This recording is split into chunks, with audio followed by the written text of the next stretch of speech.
Hello everyone, this is a video from last weekend up at Mazda Laguna Seca. I was super excited to race there because that's where I took my first lessons with Skip Barber back in 1999. Vince wasn't able to make it, so we paid tribute to him a bit by pretending that his car were there by putting these cards in his parking spot for a little while. We were just being silly. The next shots are of the condition my car was in about a week before the race. Bob obviously did a lot of major work on it to get it running, and I can't thank him enough. He also has to spring into action on Sunday morning, but we'll talk about that in a little bit. I don't want to forget to say thank you to Chris and HMSA for letting us run with them. Really was a privilege. Bunch of great guys and a bunch of great cars. Thank you, Chris. I think probably the coolest part of the weekend is Bob Morris, my mechanic, knows George Follmer. George signed his new book that's out for Bob, and he also provided this decal, this black and white Volkswagen decal. It's an original from 1980s that he had stashed, and he let us have it. Thanks so much, George. I'm sure only other race drivers can understand how cool I think that is. This is a shot of the grid and my car as it's ready to go out on Saturday. I'm going to show you the Saturday start and first lap because basically it's identical to the Sunday start, except on Saturday I start from 8th. On Sunday I actually start from 6th. Each time I manage to go around the outside of a couple cars into turn 1 and turn 2, the Andretti hairpin. I was pretty pleased. I did my fastest lap in qualifying, 133.2, and these were on used tires, and then I kept those tires all the way through the rest of the race. So.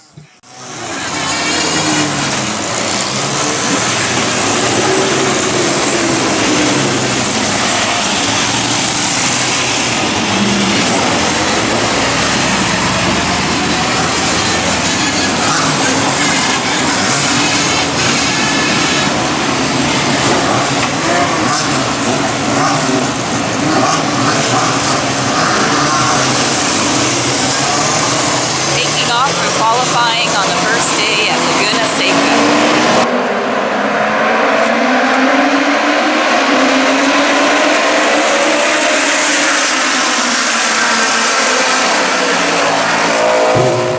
I wanted to let you have some native audio there for a minute and hear the cars and all. It's always cool to me.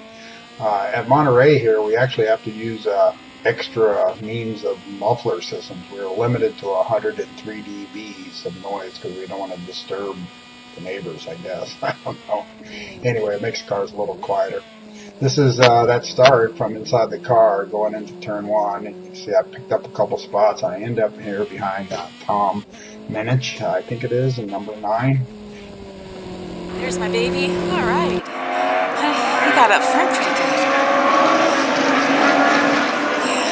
As you heard Carrie Ann just say, I had moved up front all the way to 6th place, which is a little surprising. This is the fastest full field of cars I've ever raced in. They are all Formula Atlantics except for 2 Formula 5000s.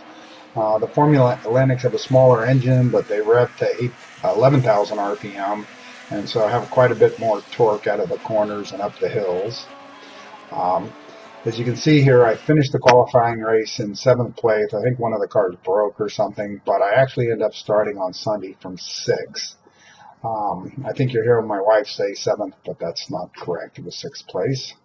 The next slide here is Bob scrambling. Our starter solenoid stuck in the on position, so we couldn't shut the starter off. Bob really did a fast repair job to get me out. Okay, this is the beginning of Indy race. The pace car is out there. Robert starting in 7th place.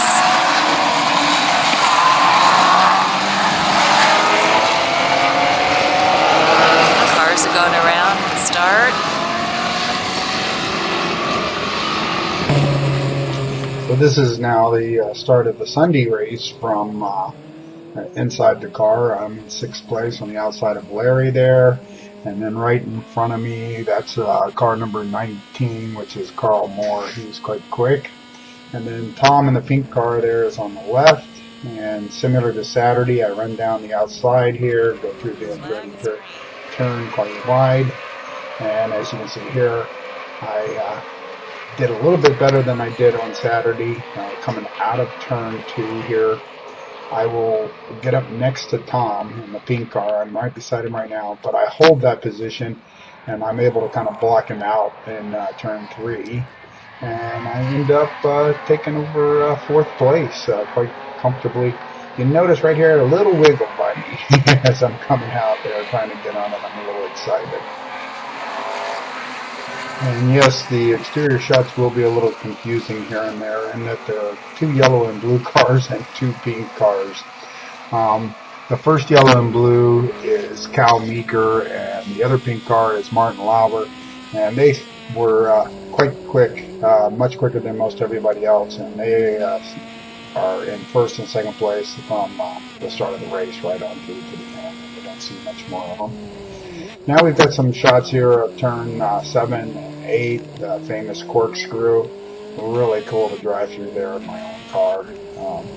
And pretty exciting in general to be here at Mazda Laguna Seca, some 16 years after my first instructions with Skip Barber here. I spun out here in turn 10 one time during my initial instruction, and also up in turn 6, and I haven't forgotten that, so it probably slowed me down a little bit. Turn 6 has this dip right in the middle of it, and it's about an 80-90 mile an hour corner, so it's a little exciting. It's not very easy to tell it, of course, from the 2-dimensional video shots here, but from the top of the corkscrew, turn 7, 8, and 9, down here to the Andretti hairpin, the lowest point on the track, there's a drop of something like 900 feet. So even though it doesn't look like it here, the track goes up and down quite a lot, and adds to the difficulties in setting the car up to brake properly and turn properly yet still go fast. Right now we're coming out of turn 3. I think this is lap 3. I managed to hold on to 4th place all the way through 3 laps. But now the stronger, faster Formula Atlantic cars behind me are starting to catch up. In this shot here, it shows Tom Mintz, number 9. He's pretty much caught up to me, and I thought he was going to get past me here to go into turn 5, but I think that doesn't happen until a little later.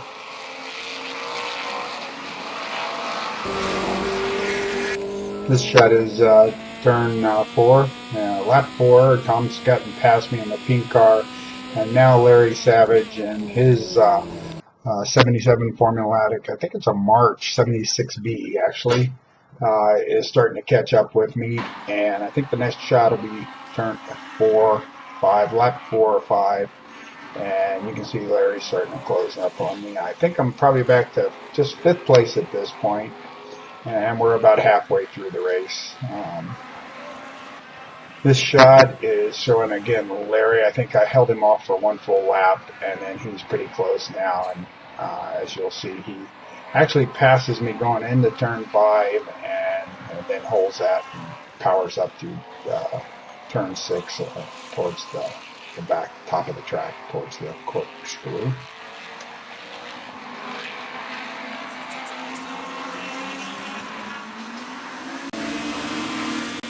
Larry's Formula Atlantic is actually a 2-liter car, so he's got even more grunt than most of the other Formula Atlantics here today. A lot of beautiful Formula Atlantic cars, beautiful preparation on them all. I really appreciate HMSA and this group letting us run with them. Technically, we're not a member of their organization, and as you see, they have a lot of Formula Atlantics. I'm the only Super Vee in the field. And I really appreciate Chris and HMSA guys letting us run with him this time. We had a lot of fun.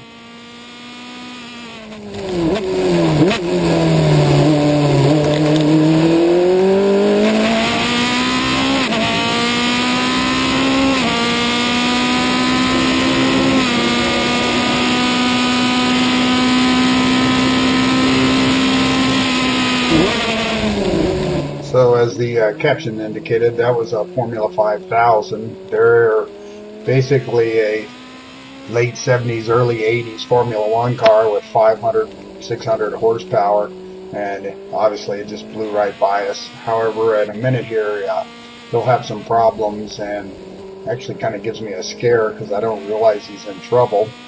Where I'm catching up to him is going to be at the top of the track, that corkscrew area, down through 9 and 10, which is not that unusual. The Formula 5000s are fast cars, really powerful, but they're a handful to handle on a tight little track. And so up in this tight section here, you'll see me start catching them, and I don't realize it's not just me catching them and that he's having a problem. So let's just watch what happens here.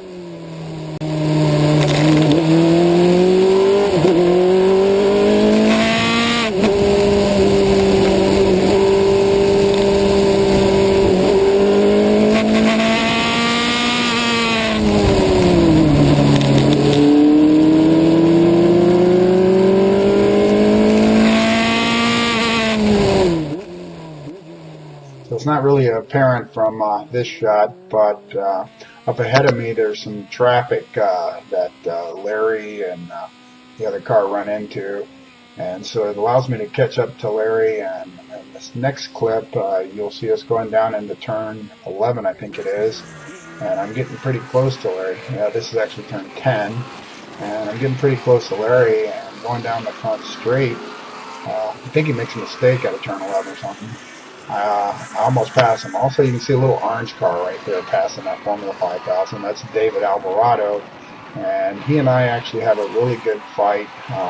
He passes me twice, and I pass him twice, but unfortunately I don't have a lot of video of that. I had some GoPro camera issues from the inside. I think Carrion does catch one of them. So that was the clip where I was kind of brave going around the outside of Larry on turn 1, and then thought better of it and backed off a little, and that's pretty much the last time I get close to Larry. And now I think in this shot here, we're probably lap 9 now, 8 or so. You'll see David, he's getting close to me, and he and I have those great fight, passing each other twice, but you don't get to see them, unfortunately.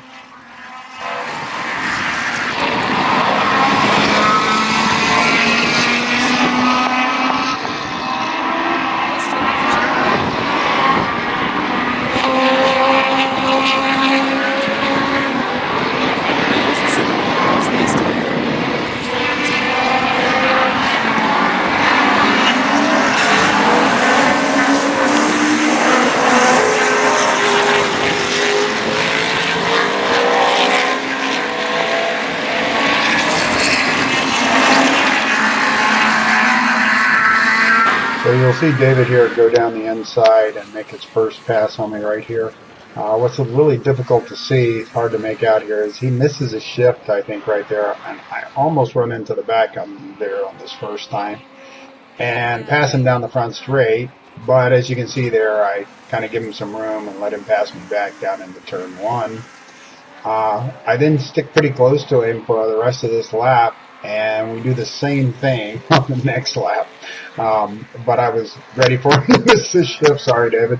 And don't quite come that close to passing him. And then again, he passes me back. I think he might have passed me in turn 1 again, but maybe actually up in turn 5 and 6. But unfortunately, we don't have that video there. Now at this point, that's Jonathan Burke behind me and his BT40 Brava, beautiful little Formula Atlantic, and he's trying to catch me for all he's worth, but I get a little lucky and settle down and just drive a little bit better, and I'm able to hold him off.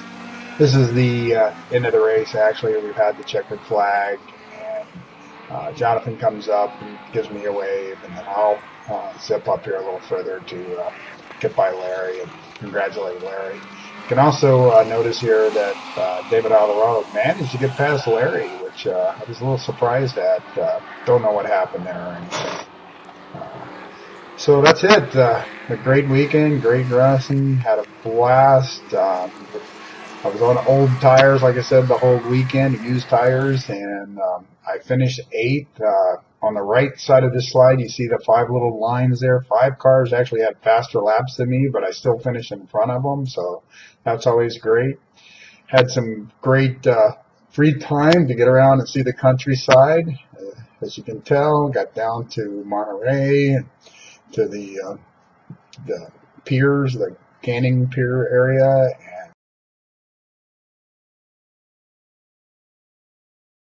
These 2 shots are the Baja Cantina and Grill in Carmel. Pat, the owner, used to race a car with Bob back in the 80s, so there's pictures of both of them on the wall. Very cool. And we also got over and saw the Giant Artichoke Restaurant and had some fried artichoke with a beer. Great weekend, great time, great company, on and on. Can't wait to go to Indy in June, and hope you guys enjoyed the video.